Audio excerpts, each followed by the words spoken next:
Harry's Wife, Part 102.12. Harry wounds her. Hello, I'm H.G. Tudor. I've explained before, but it's worth repeating, that when you have an interaction with the narcissist, there are only three types that you have. You either provide us with pure fuel, either positive or negative, challenge fuel, or you wound us. If you'd like to understand more about that, go into greater detail, and I'd encourage you to do so because this is foundation material for you. Please go to the Knowledge Vault and look for the three interactions with the narcissist, and that very reasonably priced information can be yours and enhance your understanding of your involvement with narcissists. When it comes to wounding, this is the worst thing that you can ever do to the narcissist. Some people think by standing and shouting at the narcissist, "You low-down douche canoe, you miserable piece of turd-like excrement, I absolutely hate you, I wish that there was a festering pox upon your household," and the narcissist goes berserk. They think, "Ah, I've wounded the narcissist." No, you haven't. You've just given the narcissist a hefty dollop of challenge fuel. And whilst it's not ideal for the narcissist because you've called them names, the fact that you're recognizing their existence, albeit insulting them, still provides us with that much-needed fuel. Wounding is the absence of the provision of fuel and the absence of control. It's the worst thing that you can do to us. Wounding is forgetting our birthday. Wounding is not answering the telephone. Wounding is ignoring us in person. Wounding is walking away from us. And there are different levels of wounding that occur. The most substantial wounding that can ever take place is in person, where we are ignored or somebody walks away from us. And the greater the position that person holds in the fuel matrix, the worse the wounding is for us. So if we're ignored by a stranger, that burns, but it's not as substantial as, say, a spouse ignoring us. Here we have some video footage which shows Harry ignoring Harry's wife at the recent funeral, and that causes her wounding. Before I analyse it, let's have a look at it a couple of times so that you can digest it and prepare yourself. Here it comes.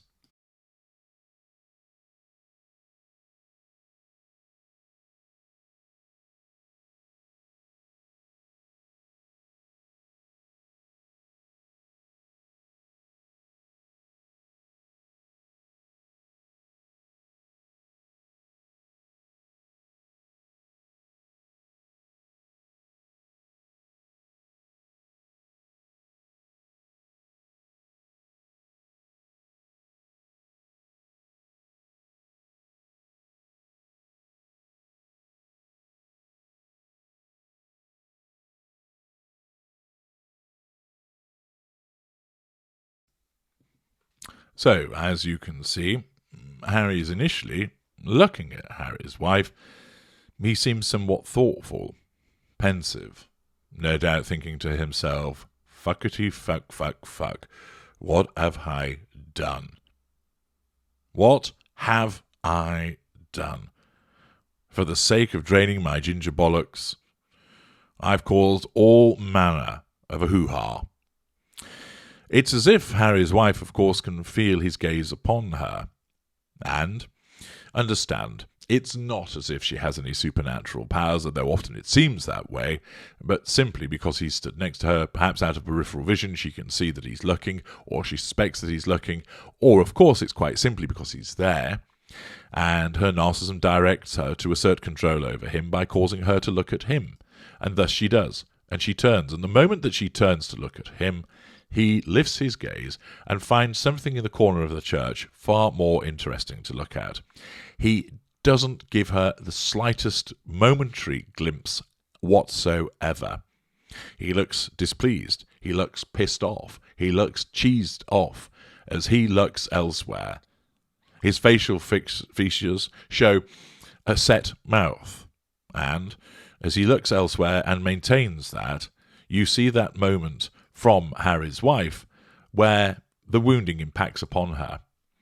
So as he looks away from her, there is a moment where she looks to the side and then slowly turns her head back and looks along as if to think, oh, what's he looking at?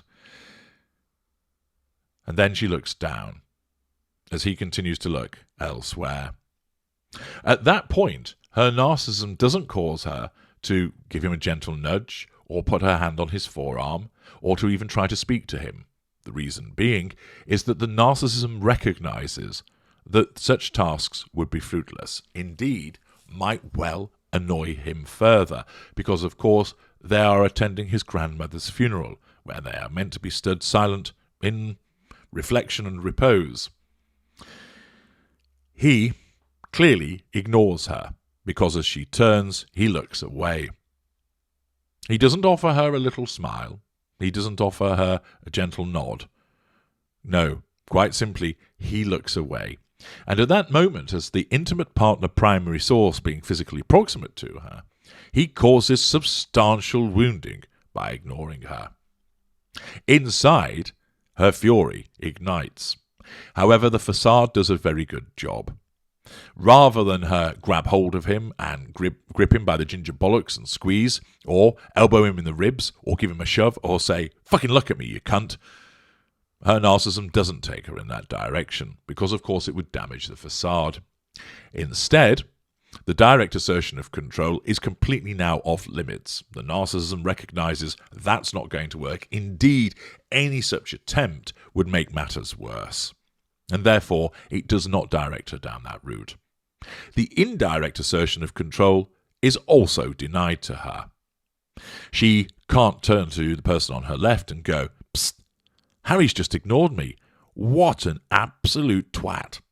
And for that person to agree, thus showing that they are under control, providing her with some fuel to deal with the wounding that she's experienced, and also, subconsciously, granting her the control over Harry that her narcissism craves. That option isn't available to her. She can't take out her phone and ring Mishanonu and say, "Misha, guess what? H has ignored me in the church. I can't believe you've been so horrible to me." And then one tear trickles down from the centre of one of her eyes, causing Misha to say, "Oh, my poor little lambkin, I'm sure everything will be okay." Therefore, doles out a pity play by telephone. Again, the facade won't let that happen. Accordingly, the direct assertion of control is denied to her. The indirect assertion of control, the second assertion of control, is denied to her. And therefore, she has to sit in silence, or rather stand in silence, causing her to look down and look away. There's no shame, there's no embarrassment. Her narcissism will just be saying, "Harry Huff on again, huh? Don't worry, we'll get him later." And cause her to basically feel sorry for herself. "I don't know why he's being so moody with you. You're just as upset."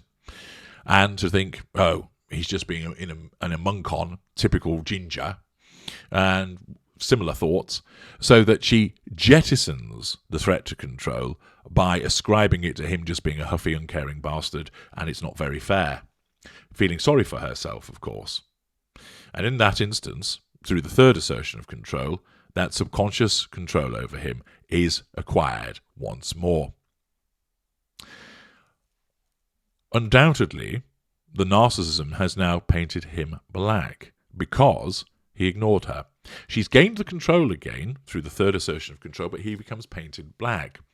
And therefore, future interactions following on from this may well then find that he becomes ignored by her, where she's more readily able to demonstrate that to him as a direct assertion of control by snubbing him.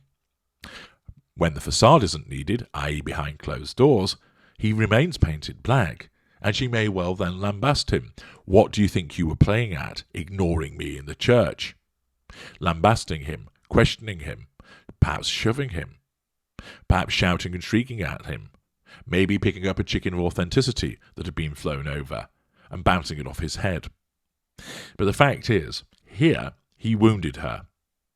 She dealt with the wounding, the narcissism always does, and he will have been painted black, and it will have resulted in her meting some unpleasant behaviour out to him, not because she consciously thinks to herself, "I will teach him later as a consequence for what he did to me in the church," but rather he remains painted black so that his future behaviours and their future interactions following this incident are governed by his being painted black, i.e. he's treated badly. So even if he's nice to her immediately after this, she might shrug away his hand, she might call him a name, mutter something under her breath, because he's painted black. And that takes the form of punishment, although she doesn't actively think that she's punishing him. Again, a useful dynamic analysis between the narcissist and the intimate partner primary source, courtesy of some video material. I'm H.G. Tudor. Thank you for listening.